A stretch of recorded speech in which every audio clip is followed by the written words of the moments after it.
बुजुर्गों ने बड़ी कमाल की बात कही है। हवा की तरह होती है मुसीबतें, हवा की तरह होती है मुसीबतें, कितनी भी खिड़की बंद कर लो अंदर आ ही जाती हैं। माय फिल्म से मैं हूं दक्ष खान। एक बार की बात है, एक लड़की अपने पेरेंट्स से बोलती है कि मेरे को कैट चाहिए, मुझे मस्ती करने के लिए कैट चाहिए, उसके साथ खेलने के लिए कैट चाहिए मुझे। पेरेंट्स उन्होंने मना कर दिया, नहीं कैट नहीं, ये तुम्हारे दिमाग में कहाँ से इतने ख्याल आते हैं, पढ़ाई में ध्यान लगाओ, तुम्हारी पढ़ाई में कितनी लूज हो तुम। लड़की तो समझ गई थी पेरेंट्स को दिलाएंगे नहीं, तो लड़की ने कैसे तैसे अपने पैसे जमा करे और जैसे उसने एक दिन अपनी पिग्गी बैंक खोली तो उसमें 1,000 रुपए उसके पास जमा हो गए थे। और जैसे ही वो कैसे तैसे हिम्मत घर से बच के हिम्मत करके गई कैट, जहाँ कैट मिलती है वहां तो जाके देखा तो कैट की प्राइस लिखे थे उसमें 15,000, 20,000, 25,000, 30,000। लड़की के पास थे 1,000 रुपीज।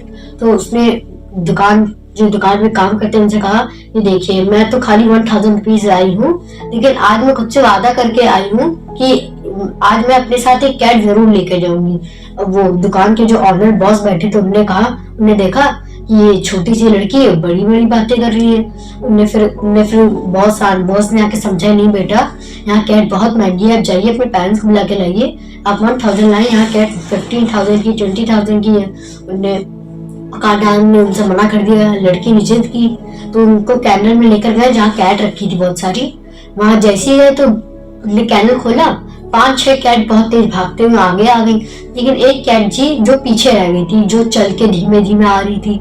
लड़की की नजर उस पर गई, उसने कहा ये इतने धीमे क्यों चल रही है। वो दुकान के जो काम करते थे उन्होंने कहा कि इस कैट के हिप सॉकेट हो गया है, इस वजह से कभी नहीं चल पाएगी। तो फिर लड़के ना, मुझे तो यही कैट चाहिए। दुकानदार ने, फिर जो दुकान में काम करते उन्होंने कहा नहीं, अब मैं तो आप तो इसे फ्री में ले जाइए, लेकिन आप कोई दूसरी कैट भी ले जाइए, फिर पेरेंट्स को बुलाइए। फिर वो उसने कहा नहीं आप बाहर आइए। फिर जैसे उसे बाहर लेकर गए, फिर उन्होंने दुकान के बॉस से कहा मुझे यही कैट चाहिए। उन्होंने कहा नहीं बेटा, पेरेंट्स को बुला के जाइए तो फ्री में दे देंगे। उसने कहा ये तो लंगड़ा के चलेगी, जैसे सारी कैट आपके साथ मस्ती करेंगी, खेलेंगी कूदेंगी, ये कभी मस्ती नहीं कर पाएगी आपके साथ। फिर वो लड़की ने कहा कि मैं आपसे बात करना चाहती हूँ। वो थोड़ी पीछे हटी, उसने अपनी पैंट ऊपर करी तो देखा उसके लेफ्ट पैर में उसका पूरा पैर नहीं था, उसमें एक रॉड डली जो लोहे की उससे सपोर्टेड थी।